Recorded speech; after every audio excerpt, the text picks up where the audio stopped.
அரசியல்வாதிகளுக்கு நிறைய வேலை இருக்கும், நிறைய கூட்டங்கள், நிறைய பொதுக்கூட்டம், நிறைய ரிப்போர்ட்டர்ஸை சந்திக்கிறது, அது இது இந்த மாதிரி இதெல்லாம் பண்ணும்போது ஒரு சில வார்த்தைகள் வந்து தவறாக பயன்படுத்துவாங்க. தவறாக வந்து அவங்க வாயிலேருந்து வந்துடும். அதை சொல்லி வந்து நிறைய பேர் கிண்டல் பண்ணுவாங்க. இப்போ ரீசெண்டாக சீமான் கூட ஒரு பையன் வந்து ஏறி வந்து அவர் கூட ஒரு செல்ஃபி எடுக்க பார்த்தான், அவருடைய ஒரு தொண்டர்.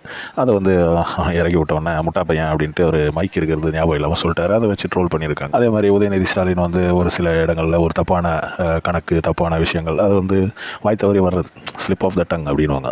அதை வந்து உடனே நிறைய அதனுடைய ஆப்போசிட் பார்ட்டியில் இருக்க அரசியல்வாதிகள் என்ன பண்ணுவாங்க, அதை பிடிச்சின்னு பார்த்தியா இவன்லாம் வந்து ஒரு குவாலிட்டியே இல்லாதவன், இவன்லாம் வந்து அரசியலுக்கே ஃபிட்டு கிடையாது, இவன்லாம் வந்து எதுக்குடா இவன்லாம் அரசியலில் இருக்கிறான், இவன்லாம் வந்து அரசியலை விட்டு வீட்டுக்கு போயிடணும், அரசியலை விட்டு வீட்டுக்கு போயிடணும் அப்படின்னு சொல்கிறதுல வந்து அண்ணாமலை வந்து ரொம்ப ஒரு எக்ஸ்பர்ட்.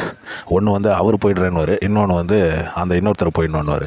காலையிலேருந்து ராத்திரி வரைக்கும் அதாவது ஒரே பார்ட்டி, ஒரே இதுதான் அவருடைய குறிக்கோள். டிஎம்கேவை குற்றம் சொல்கிறது, ஸ்டாலின் குடும்ப அரசியல், ராகுல் காந்தி குடும்ப